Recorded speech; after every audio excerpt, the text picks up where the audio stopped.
Assalamualaikum warahmatullahi wabarakatuh. Bismillahirrahmanirrahim. Alhamdulillahirabbil alamin wassalatu wassalamu ala sayyidina Muhammad wa ala alihi wa sahbihi ajmain, amma ba'du. Ma'asyiral muslimin, jamaah salat isya dan tarawih rahimakumullah. Syukur alhamdulillah, pada malam hari ini kita sudah memasuki malam ke-21. Artinya kita sudah memasuki 10 hari terakhir bulan Ramadan. Di masjid ini memasuki atau memulai tanggal 21 Ramadan, sholat witirnya digeser nanti jam 2.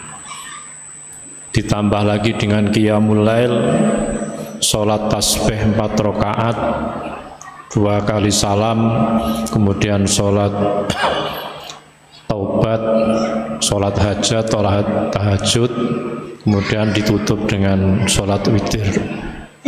Untuk itu kami selaku mewakili takmir masjid mengharapkan kehadiran Bapak Ibu jenengan sedaya nanti bisa ikut qiyamul lail mulai jam 2 malam nanti.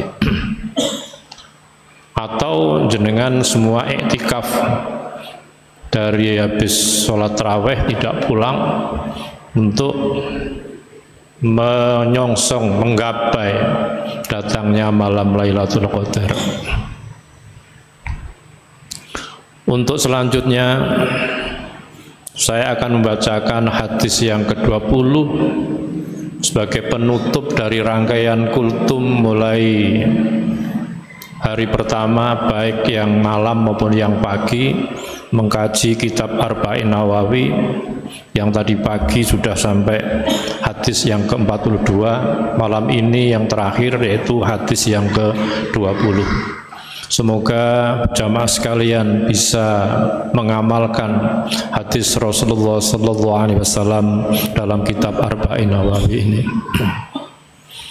Bapak Ibu sekalian rahimahullah, hadis yang ke-20, An Abi Mas'ud Uqbah bin Amril Ansari Al-Badri radhiyallahu anhu qala qala Rasulullah sallallahu alaihi wasallam, inna mimma adrakan nasu min kalabin nubuwah al-ula idza lam tastahi fasna' ma syi'ta, rawahul Bukhari. Dari Abu Mas'ud bin Amr al-Ansari al-Badri radhiyallahu anhu, ia berkata, Rasulullah sallallahu alaihi wasallam bersabda, sesungguhnya di antara perkataan kenabian terdahulu yang diketahui manusia adalah, jika engkau tidak malu, maka berbuatlah sesukamu.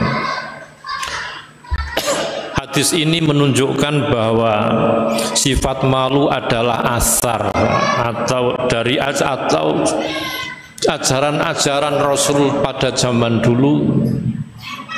Kemudian manusia menyebarkannya, mewariskan dari Nabi tersebut pada setiap zaman. Jadi setiap Nabi, mulai sejak Nabi Adam, kemudian sampai Rasulullah Nabi Muhammad, itu sudah mengajarkan bahwa menanamkan rasa malu kepada umatnya. Kemudian Rasulullah juga memberi sindiran sebenarnya. Hadis ini memberi sindiran kepada orang-orang yang sudah tidak memiliki rasa malu dalam berbuat keburukan, dengan kata berbuatlah sesukamu. Orang yang sudah tidak punya rasa malu, maka dia akan berbuat sesukanya, tidak peduli dengan lingkungan, tidak peduli dengan cercaan manusia. Maka di dalam hadis lain dikatakan al-haya wal imanu qurina jami'an, fa idza rufi'a ahaduma rufi'al akhar, bahwa rasa malu dan iman itu selalu bergandengan. Apabila rasa malu hilang, maka imannya hilang. Maka apabila rasa iman hilang, juga rasa malunya juga akan hilang. Yang perlu diketahui bahwa malu ada dua macam, berkaitan dengan hak Allah, yang kedua adalah berkaitan dengan hak sesama. Yang pertama adalah malu yang berkaitan dengan hak Allah. Seseorang harus punya rasa malu dan dia harus mengetahui bahwa Allah Subhanahu wa Ta'ala mengetahui dan melihat setiap perbuatan manusia yang kita lakukan, baik di mana saja. Maka ada hadis ittaqwa haitsu ma kunta, takutlah kepada Allah di mana saja. Jangan takwa ketika di masjid, tetapi ketika di luar masjid sudah tidak takwa. Di samping juga bahwa kanan kiri kita juga ada malaikat raqib atid yang selalu mencatat amal perbuatan kita. Dan Allah selalu melihat apapun aktivitas kita. Yang kedua, malu berkaitan dengan hak manusia. Seseorang juga harus punya rasa malu agar ketika berinteraksi, ketika bergaul dengan manusia, tidak berperilaku yang tidak pantas atau menjaga muru'ah. Orang harus berakhlak mulia, harus menjaga pergaulan antar sesama manusia. Malu di sini bukan berarti malu untuk hal-hal yang bersifat positif. Ada orang yang tersesat jalan karena malu bertanya. Ada seorang murid kemudian malu bertanya kepada gurunya.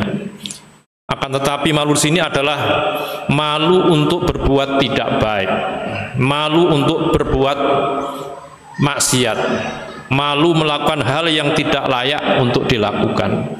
Karena orang yang seperti contoh orang memakai baju, orang memakai pakaian, orang menutup aurat itu karena malu tidak akan tercela dalam pandangan manusia secara umum.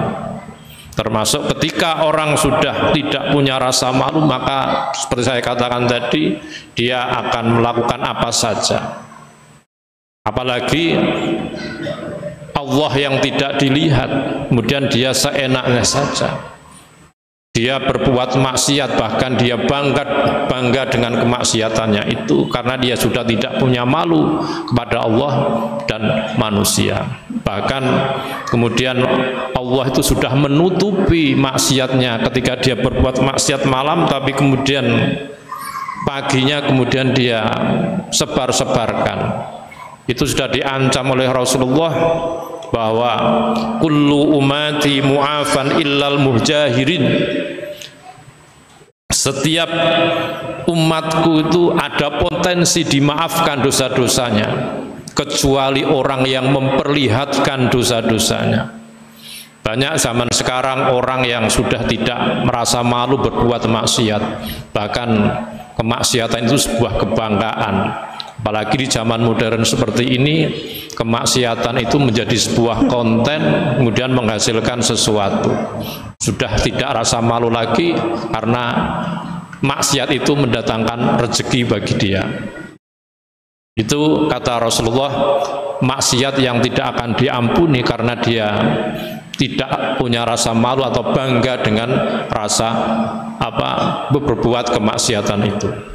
Ma'asyiral muslimin rahimakumullah, bahwa rasa malu itu bisa mencegah perbuatan-perbuatan tercela.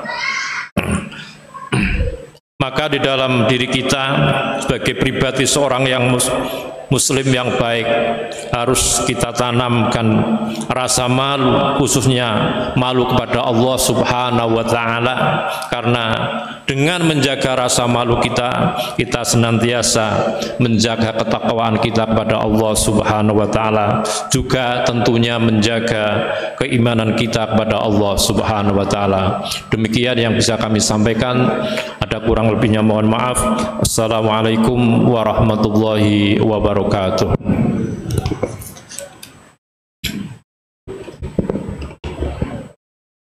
Sallu sunnat at-tarawih rak'ataini jami'atan rahimakumullah.